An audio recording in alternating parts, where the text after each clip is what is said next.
हिंदुस्तान में एक शैतान पैदा हुआ वसीम रिजवी। उसने अभी हमारे पूरी दुनिया के मुसलमानों के आस्थाओं के प्रतीक हमारी जो धार्मिक पुस्तक है कुरान शरीफ, उसमें 26 आयतों के ख़िलाफ़ उनको रिमूव करने के लिए सुप्रीम कोर्ट में एक PIL दाखिल की है। हमें सुप्रीम कोर्ट पर पूरा भरोसा है कि वो आस्थाओं के मामले में कोई इंटरफेयर नहीं करेंगे। कुरान हिंदुस्तान के लिए नहीं, पूरी दुनिया और पूरे आलम के लिए, पूरे ब्रह्मांड के लिए एक किताब है जिसमें अल्लाह ताला ने अपने बंदों के लिए इंसानियत इस दुनिया में जीने का जो तरीका है उसके बारे में अपने नियम बताए हैं। यहाँ पर कुछ लोग अपनी रोटियां सेकने के लिए, राजनीतिक रोटियां सेकने के लिए, अपने आकाओं के इशारे पर देश के लोगों को गुमराह करने के लिए, देश के जो मुद्दे हैं उन मुद्दों से गुमराह, उनका ध्यान भटकाने के लिए इस तरह के जो छेड़छाड़ कर रहे हैं उसको हम लोग अच्छी तरह से समझते हैं। पूरे भारत के हिंदू, मुस्लिम, सिख, ईसाई अच्छी तरह से समझते हैं इन साजिशों को कि ये सिर्फ ध्यान भटकाने की बात है। अभी बंगाल में चुनाव आ रहे हैं और जो चुनावों में ये लोग अपने वोट हासिल करने के लिए अपने जो इनके पालतू लोग हैं उनके ज़रिए से इस तरह की साजिशें रची जा रही हैं। इससे कोई भी फ़र्क नहीं पड़ने वाला है। सुप्रीम कोर्ट, हमें विश्वास है, इस PIL को खारिज कर देगा। और कुरान, जिसके बारे में हमारी आस्था ये है कि ये अल्लाह का कलाम है पूरी दुनिया के लिए, उसमें कोई एक ज़ेरो ज़बर की जो मात्राओं की भी कोई फ़र्क करने का गुंजाइश नहीं है। उसमें ऐसे वसीम रिजवी एक नहीं, हज़ारों लाखों पहले नमरूद और बड़े बड़े शैतान पैदा होकर के फ़िरौन जैसे चले गए, उनसे कुछ नहीं बिगड़ा इस्लाम का। इस्लाम है और रहेगा, और इस्लाम अमन और मोहब्बत का पैगाम देने वाला मज़हब है। इस्लाम भूखे को खाना खिलाने का नाम है। इस्लाम गरीब की मदद करने वाले का नाम है। इस्लाम जालिम के हाथ को रोकने का नाम है।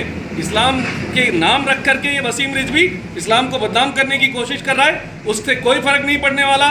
दुनिया में इस वक्त सबसे ज़्यादा लोग इस्लाम को पढ़ने की, आप देख लीजिए इंटरनेट पर रिसर्च करके इस बात को, सबसे ज़्यादा इस्लाम को पढ़ा जा रहा है, सबसे ज़्यादा मोहम्मद साहब के व्यक्तित्व को पढ़ा जा रहा है। कितने मानवतावादी सोच थी उनकी कि जब उस बुढ़िया ने जो उनके ऊपर कचरा फेंकती थी, उसके जब तबीयत खराब हो गई तो पूछने गए कि आज कचरा कैसे नहीं फेंका, तो पता चला कि उसको बुखार है। आपने उसकी तीमारदारी करी। वो ऐसा पैगाम देने वाले जो मोहम्मद साहब थे हमारे, उनके बारे में ये शक करता है। इसके लिए अगर कोई इस्लामी हुकूमत होती तो वहाँ पर दूसरी सज़ा तजवीज़ की हुई है पहले से ही। लेकिन ये गनीमत जानो कि ये लोग यहाँ पर रह रहे हैं इस मुल्क में, ताकि इनको इतना मौका मिला हुआ है कि ये लोग अपनी बात कह सकें।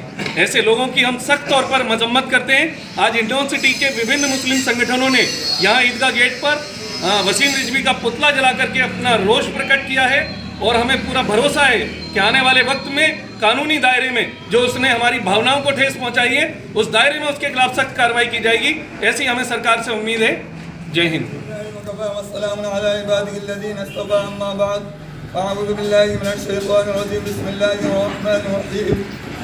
वसीम रिजवी शैतान मरदूद मजहूर ने जो कुरान की 26 आयतों की इबारत है सुप्रीम कोर्ट में जो याचिका दायर की है, हम सब उसका जो है ना मसम्मत करते हैं और उसकी तमाम बातों का जो है ना इखराज करते हैं। और कुरान के अंदर एक हर्फ की क्या, एक नुक्ते की भी तरमीम हो, ये नाकाबिल बर्दाश्त है। अगर कुरान की किसी आयत या किसी हरूफ या किसी नुक्ते के अंदर अगर कोई तरमीम की जाएगी तो ये बर्दाश्त नहीं की जाएगी। मुर्दाबाद कौम का दुश्मन, मुर्दाबाद कुरान का दुश्मन, मुर्दाबाद कुरान का दुश्मन, मुर्दाबाद इस्लाम का दुश्मन भी है साहब।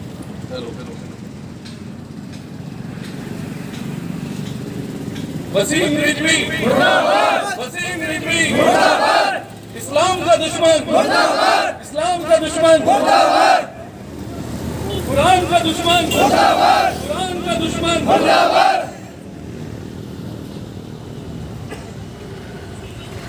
हिंदू मुस्लिम एकता जिंदाबाद, हिंदू मुस्लिम एकता जिंदाबाद, हिंदुस्तान जिंदाबाद, हिंदुस्तान जिंदाबाद।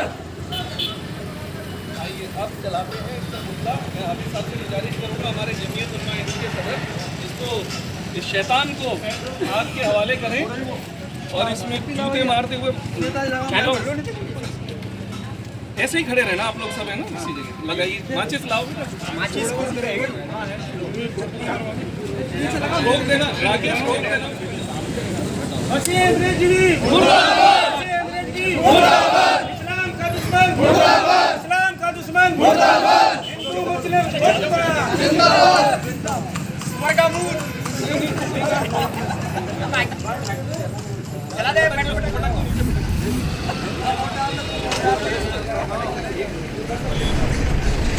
राकेश रोक देना, छोटी बनानी थी।